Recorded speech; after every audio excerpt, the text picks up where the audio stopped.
بكلمات الله التامات من غضبه وعقابه ومن شر عباده ومن همزات الشياطين وأن يحضرون. نعوذ بالله الذي يمسك السماء أن تقع على الأرض إلا بإذنه من شر ما خلق وزرع ومن شر الشيطان وشركه. أعوذ بالله السميع العليم من الشيطان الرجيم. بسم الله الرحمن الرحيم. إن الحمد لله نحمده ونستعينه ونستهديه. من يهده الله فهو المهتدي ومن يضلل فلن تجد له وليا مرشدا. نشهد أن لا إله إلا الله وحده لا شريك له ونشهد أن محمدا عبده ورسوله. اللهم صل وسلم على المبعوث رحمة للعالمين محمد بن عبد الله وعلى آله وصحبه وسلم. اللهم ألهمنا رشدنا ومراشد أمورنا ونعوذ بك من شرور أنفسنا وسيئات أعمالنا. ربنا اتم لنا نورنا واغفر لنا إنك على كل شيء قدير. Chers frères et sœurs, Allah subhanahu wa ta'ala nous dit dans le Saint-Coran, Bismillahir Rahmanir Rahim, wa zakir fa inna zikra tanfa'ul mu'minin. Rappelez, car le rappel est utile aux croyants sincères. Chers frères et sœurs, nous avons entrepris il y a 2 semaines de parler du voyage nocturne du prophète Mohammed sallallahu alayhi wa sallam. Nous avons parlé des circonstances de ce voyage. Nous avons insisté sur les épreuves que le prophète a traversées sallallahu alayhi wa sallam avec les premiers et les premières personnes qui ont embrassé l'islam, qui lui ont fait confiance, qui ont fait confiance à Allah et qui se sont mis à la disposition de l'islam. Nous avons dit qu'ils étaient pour la plupart des jeunes. Nous avons également insisté sur le rôle négatif que les chefs traditionnels de l'époque, face au changement qui allait s'opérer, la résistance qu'ils ont montrée face au message qui était en train de venir. Cela les a conduits à beaucoup de manifestations de colère, mais surtout des sentiments de rejet qui se sont transformés en agressivité, autant verbale que physique. Nous avons souligné que des compagnons du prophète ont été torturés jusqu'à perdre l'âme.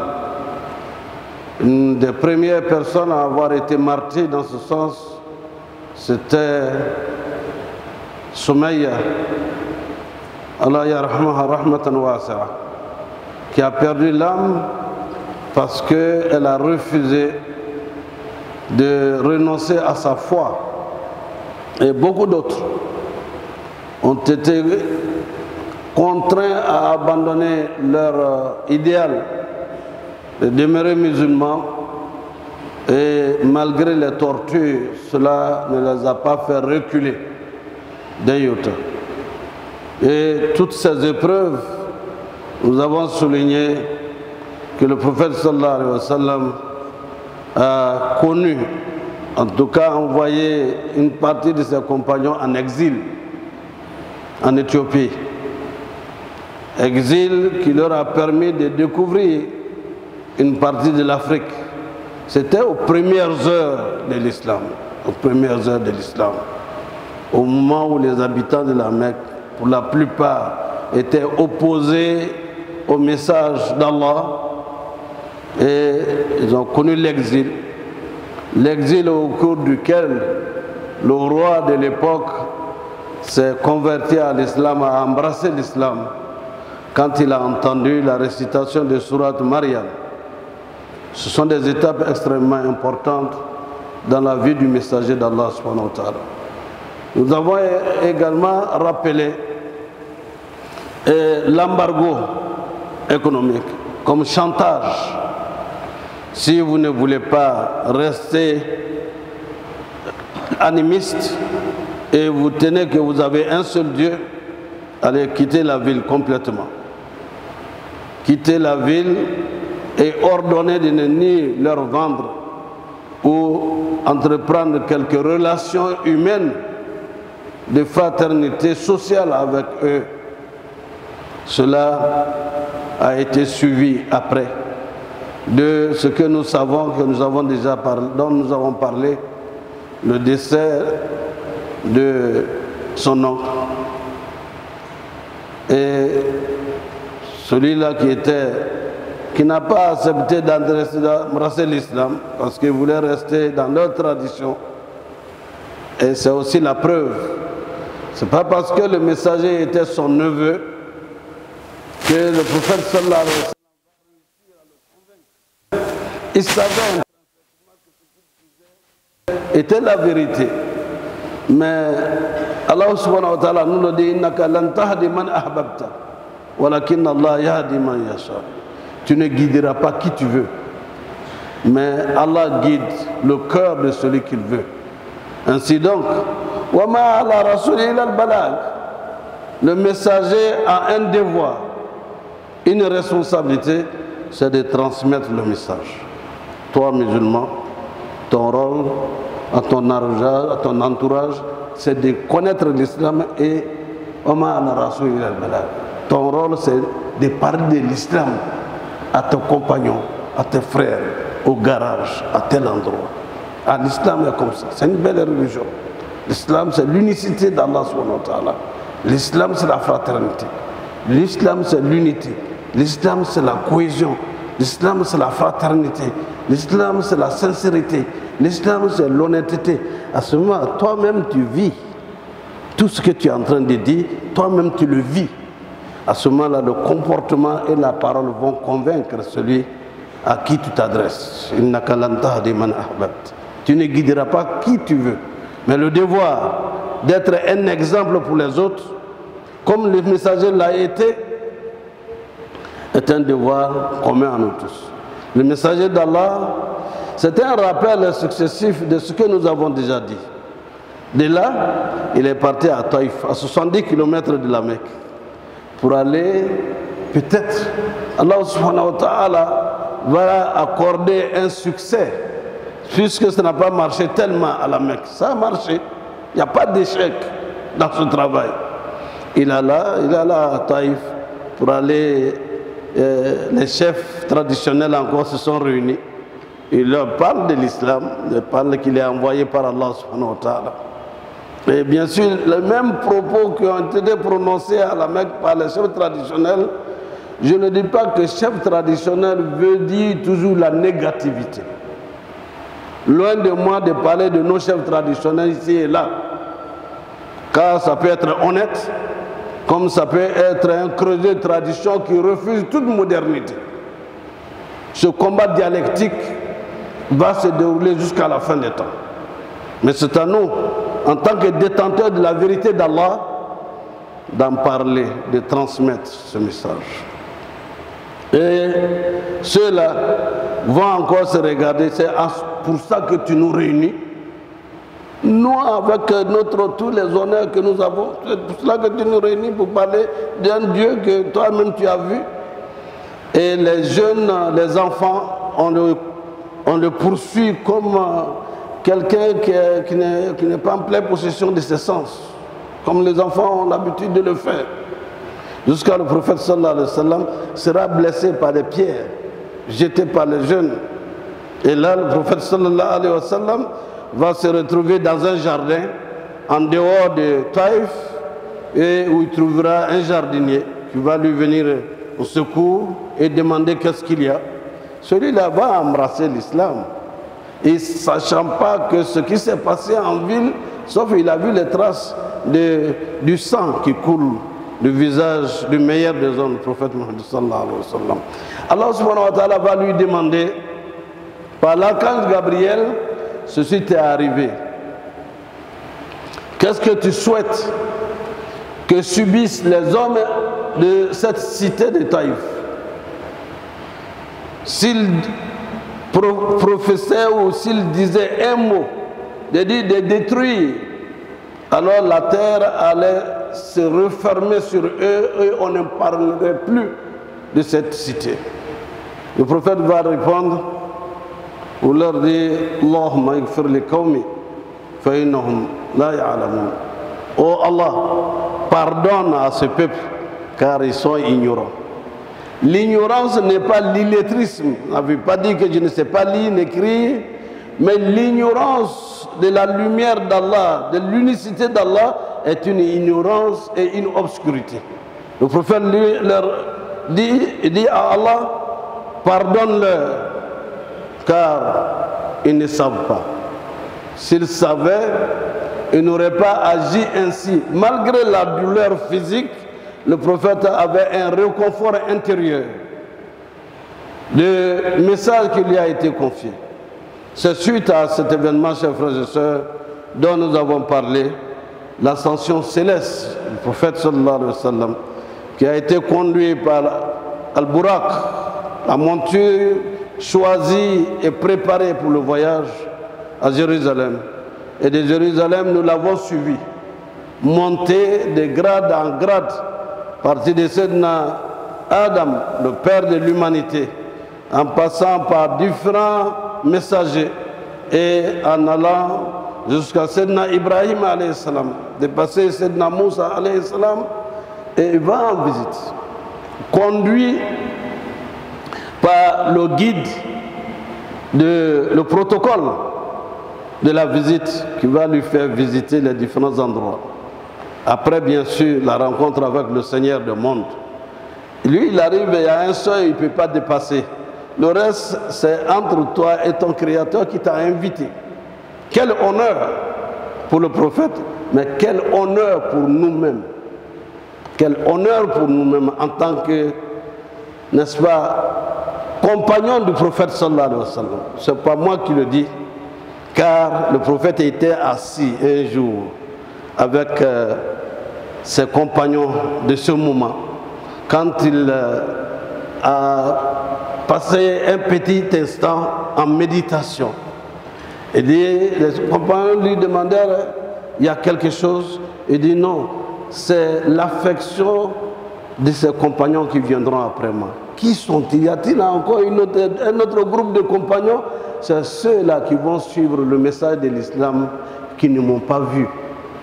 Il a donc ce sentiment de bonheur et de joie pour chacun de nous, parce que ne l'ayant pas vu et ayant vu la parole d'Allah subhanahu wa ta'ala et la connaissance de sa vie à lui-même, il exprimait l'amour et l'affection pour ceux-là qui ne l'ont pas vu, mais qui vont prendre le message à bras le corps.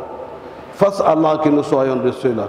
Chers frères et sœurs, le prophète sallallahu alayhi wa sallam va de ce voyage et recevra un cadeau.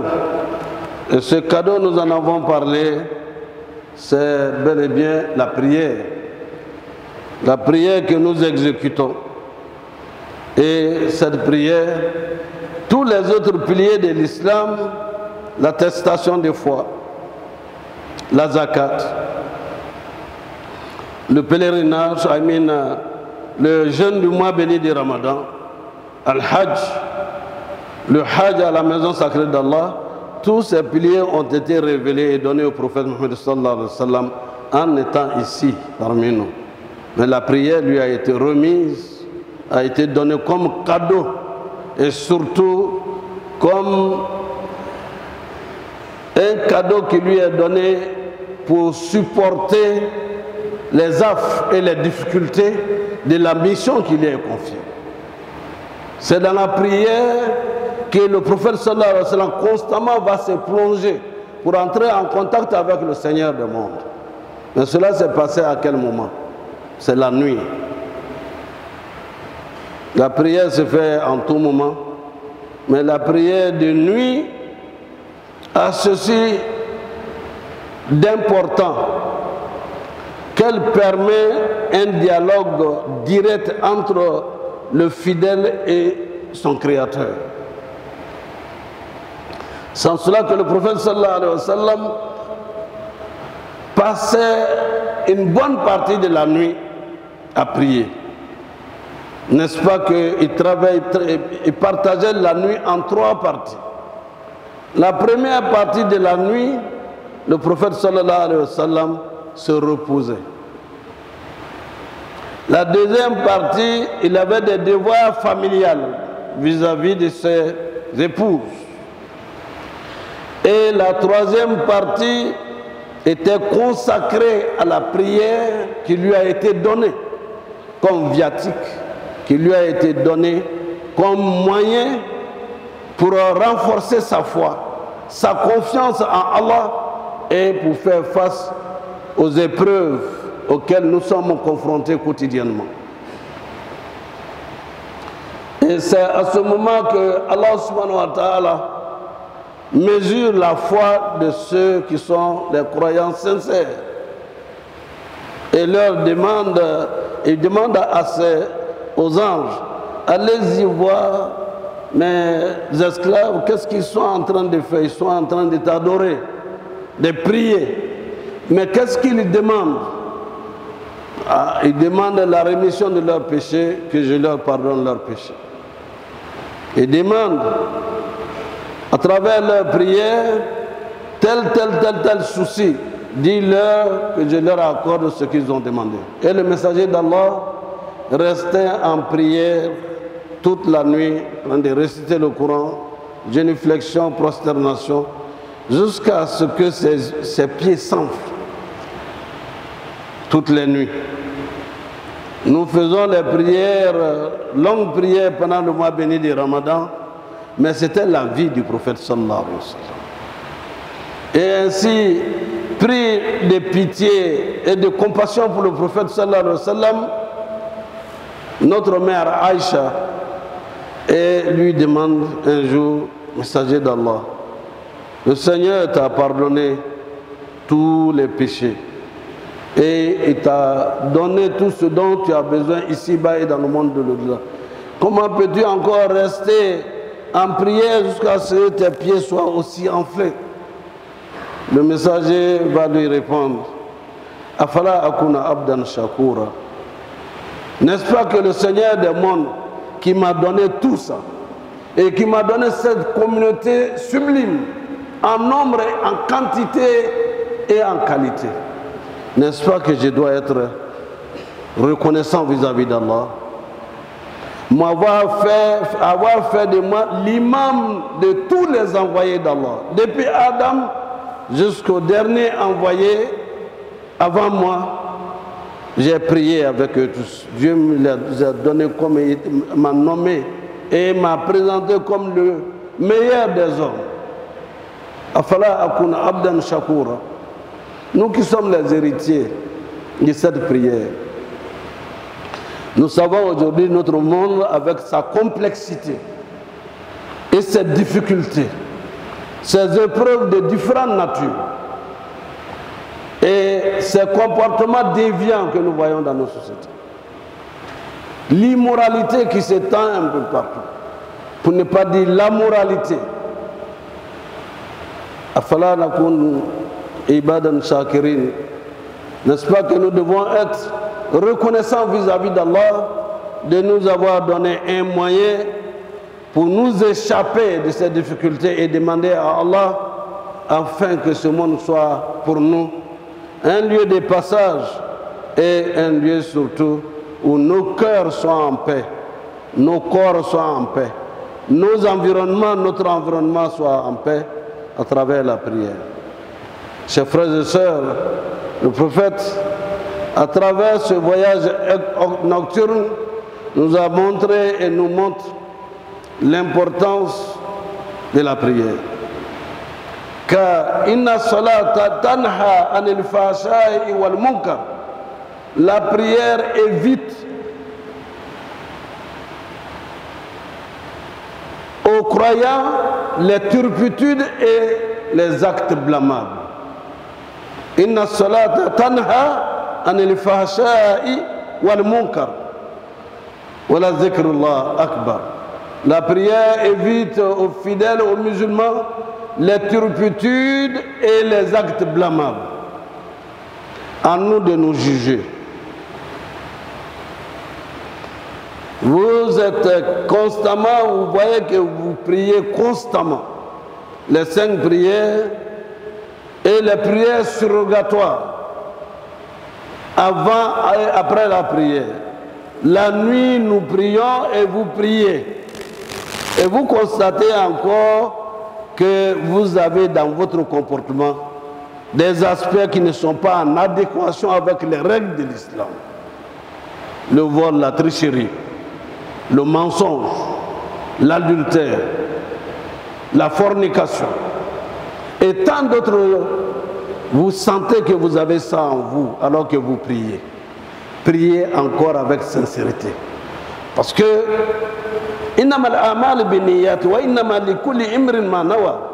nos actions n'ont de valeur que par les intentions qui les ont motivées.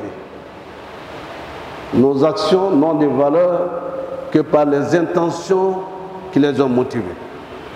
La prière, si vous la faites comme la prière quotidienne, les 5 prières, mais vous faites les autres prières par sincérité vis-à-vis d'Allah, parce que vous avez une maladie morale. Quand vous faites les prières de nuit et les prières surrogatoires, profitez pour demander à Allah. Parce que c'est Allah qui écoute. Vous n'êtes pas en train de vous confier à quelqu'un pour dire j'ai tel défaut. Mais vous l'expliquez à Allah dans votre prosternation. Vous dites Seigneur, moi je mens, je triche, je fais cela. Aide-moi. Allahumma inni ala dhikrika wa shukrika wa husni ibadatik. Demandez à Allah. Allah subhanahu wa ta'ala va extraire cette maladie de votre cœur et de votre quotidien. Vous êtes dans une activité illicite. Vous ne savez même pas par l'impact de Satan comment vous en sortir. La prière va vous y aider.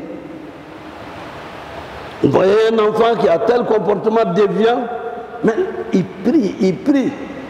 Alors, ayez la confiance que la prière va aider à transformer cette personne.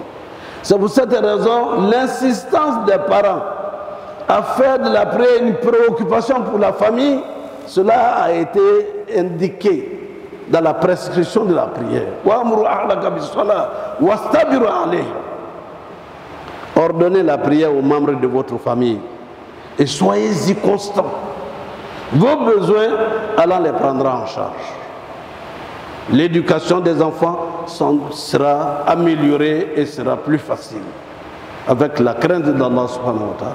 Donc ce voyage, nous terminons aujourd'hui avec cette, n'est-ce pas, ce retour sur le voyage, parce que ce voyage, nous sommes appelés chaque nuit à l'entreprendre comme le prophète. Faire cette ascension et implorer la grâce et la miséricorde d'Allah subhanahu wa ta'ala. Et la suite de la mission que le prophète sallallahu alayhi wa sallam va, n'est-ce pas, poursuivre en revenant à la Mecque. Et de là, entreprendre de quitter l'adversité de la Mecque pour aller à Médine sera encore une autre étape. Des épreuves que le prophète aura connues. Mais sa foi n'a pas sa foi. Et la foi de ses compagnons n'a pas diminué un iota.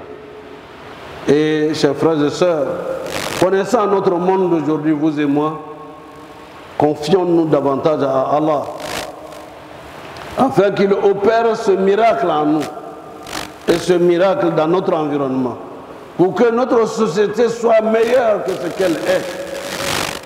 C'est Allah qui nous sauve, c'est Allah qui nous guide, c'est Allah qui nous oriente, c'est Allah qui nous protège, qui protège nos biens et nos familles. C'est auprès de lui que nous demandons son secours et son pardon. Iyyaka na'budu wa iyyaka nasta'in. C'est Allah que nous adorons et c'est de son secours dont nous avons besoin. Qu'Allah nous oriente et nous guide dans le droit chemin, qu'il nous guide dans le chemin de ceux qu'il a comblés de ses bienfaits. أقول قولي هذا واستغفر الله لي ولسائر المسلمين من كل ذنب فاستغفروه إنه هو الغفور الرحيم.